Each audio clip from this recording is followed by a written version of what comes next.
শ্রী গুরুভ্যো নমঃ হরি ওম।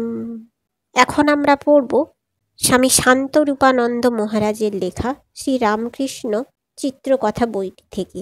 দীক্ষার জন্য ঠাকুরকে জানতে গেলে যে বইটি আমাদের লাগে, স্বামী তেজসানন্দ মহারাজের লেখা ঠাকুরের জীবনী বইটি, শ্রীরামকৃষ্ণ জীবনী। কিন্তু এই চিত্রকথা বইটি কেন পড়ছি? কারণ এটি বাচ্চাদের জন্য খুবই গুরুত্বপূর্ণ। তাদেরকে আমরা একটা বেসিক ধারণা, সাধারণ ধারণা ঠাকুরের উপর যেটা হওয়া উচিত, সেটা আমরা অনেক ছোট বয়সেই দিতে পারবো। আর যারা আমরা দীক্ষা নেব তাদের অনেক কিছু পড়ার দরকার নেই। ঠাকুরকে নিয়ে ছোট ছোট কিছু কিছু জিনিস জানলেই সাধারণভাবে বর্ণনা আমরা ঠাকুরকে নিয়ে খুব ভালো করে দিতে পারবো। সেই জন্যই আমার এই বইটি পড়া। এটি সবার জন্য, কিন্তু যারা দীক্ষা নেবেন তারা কিন্তু ভালো করে আমার কথাগুলো ফলো করবেন। তাতে কিন্তু দীক্ষা নিতে গেলে যে কোশ্চেনগুলো সাধারণত করা হয় সেটা খুব সুবিধা হবে।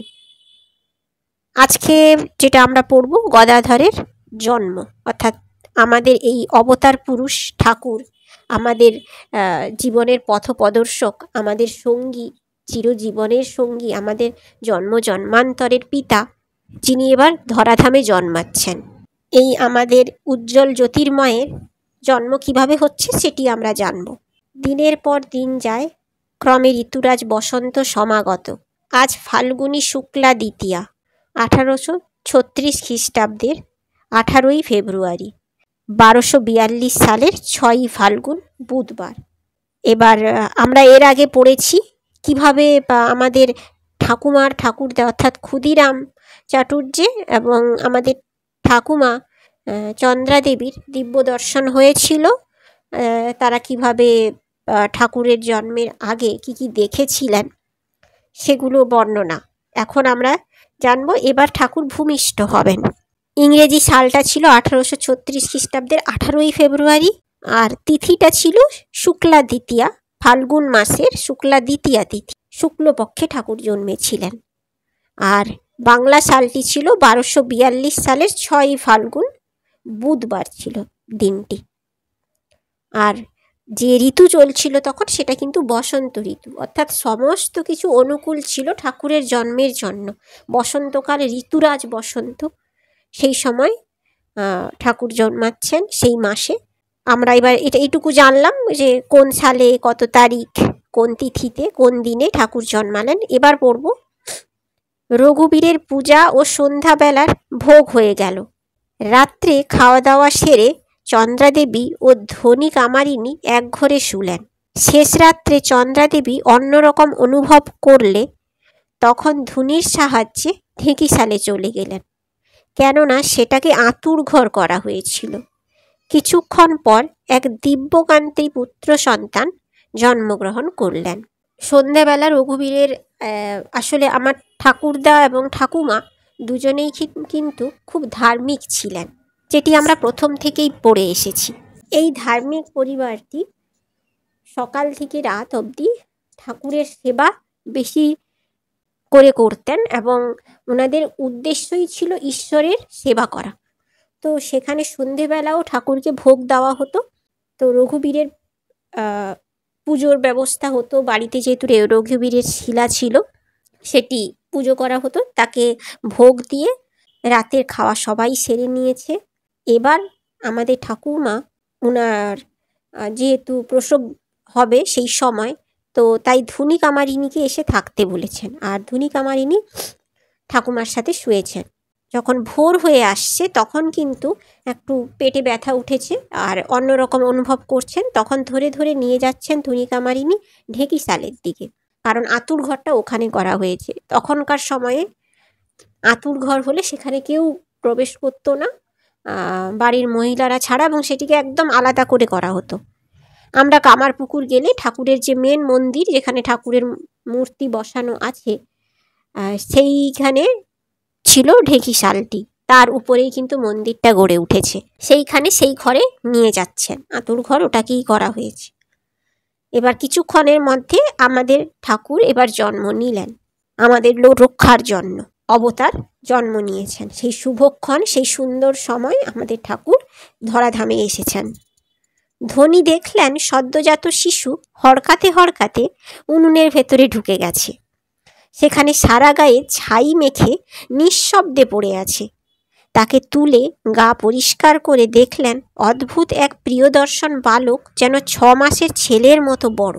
ধনী কামারিনী প্রসব হয়ে যাওয়ার পর ধনী কামারিনী কিছুক্ষণ পর দেখছেন ঠাকুর হরকাতে হরকাতে, অর্থাৎ পা পেছলাতে পেছলাতে, বাচ্চারা জন্মালে পাটা ছুঁড়তে থাকে সেরকম করতে করতে সেখানে ছিল একটি উনুন, সেই উনুনের মধ্যে ঢুকে গেছেন। আর সেই উনুনে ছিল ছাই, পুরো ছাই মেখে ফেলেছেন, ঠিক যেরকম আমরা দেবাদিদেব মহাদেবকে ছাই ভস্ম মেখে দেখি। আর সেই দিব্যকান্তি ঠাকুরের শরীর থেকে এক সুন্দর একটি জ্যোতি যেন বেরোচ্ছে, এত উজ্জ্বল লাগছে ঠাকুরকে। উনি গা পরিষ্কার করে সেই অদ্ভুত ছেলেকে দেখছেন। আর বাচ্চাটি কিন্তু যেন 6 মাসের বড়, মানে তক্ষুনি সদ্যজাত শিশু বলে মনেই হচ্ছে না। অর্থাৎ অবতার জন্মেছেন তো, তাই তার মধ্যে তো কিছু আলাদা থাকবেই। সঙ্গে সঙ্গে নবজাত শিশুর খবর ছড়িয়ে পড়ল। কামারপুকুরের পর্ণকুটির আনন্দে ভরে উঠল। বসন্তের স্নিগ্ধ দক্ষিণা বাতাস বইছে, গাছে গাছে নতুন পাতা, ফুলের সমারোহ, পাখিরা গান গায়। ঠাকুর এমন একটি মাসে জন্মালেন, সেই মাসটিরও বর্ণনা আমাদের কাছে সত্যি ভীষণ সুন্দর। সেই মাসটি আমাদের কাছে ভীষণ সুন্দর, খুব প্রিয় একটি মাস। সেই সময় দক্ষিণা বাতাস স্নিগ্ধ বয়, গাছে গাছে নতুন পাতা আসে, সেরকমভাবে ঠাকুরও আমাদের কাছে নতুন রূপে এসেছেন। পাখিরা সেই সময় গান গায়, বসন্তকালে কোকিল ডাকে আমরা জানি। তো ঠাকুর সেই সময় জন্মেছেন, আর সেই খবর চারিদিকে ছড়িয়ে পড়েছে যে একটি দিব্যকান্তি সন্তান জন্ম নিয়েছে ক্ষুদিরামের বাড়িতে। কামারপুকুরে সেই পর্ণকুটির আনন্দে ভরে উঠেছে। গয়াধামের স্বপ্নের কথা মনে করে ক্ষুদিরাম নবজাতক শিশুর নাম রাখলেন গদাধর। গয়াধামে গিয়ে আমাদের ঠাকুরদা স্বপ্ন দেখেছিলেন যে স্বয়ং বিষ্ণু গদাধর, তিনি স্বপ্ন দেখিয়েছিলেন যে তোমার বাড়িতে জন্ম নেব। সেইটা মনে পড়ে উনি সন্তানের নাম রাখলেন গদাধর, আর ডাকনাম হলো গদাই। আমাদের সেই প্রিয় গদাই জন্মেছেন আমাদের রক্ষা এবং আমাদের মুখ্য লাভের পথে আমাদের এগিয়ে নিয়ে যেতে। ঠাকুর সেই অবতার পুরুষ যিনি বলেছিলেন যে আমার কাছে এসেছিস মানে এটাই তোর শেষ জন্ম, অর্থাৎ মোক্ষ লাভের জন্য তিনি এসেছেন। এটা আমরা বুঝতে পারি ঠাকুরের কথাগুলো থেকেই। তিনি সত্যিই অবতার শ্রেষ্ঠ, যিনি তার স্ত্রীকে মাতৃরূপে পুজো করেছিলেন, অর্থাৎ মাতৃশক্তির আরাধনা করেছিলেন। মাতৃশক্তিকে বিস্তার লাভের জন্য, সম্মানের জন্য তিনি আমাদের কাছে মাতৃশক্তিকে তুলে ধরতে এই ধরাধামে এসেছিলেন। আর সেই গদাধরের জন্মের সময় ঘটনাটি আজ আমি তুলে ধরলাম।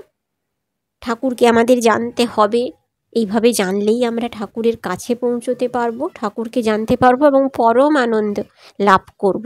আপনারা দেখতে থাকুন, শুনতে থাকুন আমার ভিডিওগুলি, আর এইভাবেই ঠাকুরের দিকে এগিয়ে যান। লাইক সাবস্ক্রাইব করে রাখবেন আমার চ্যানেলটিকে।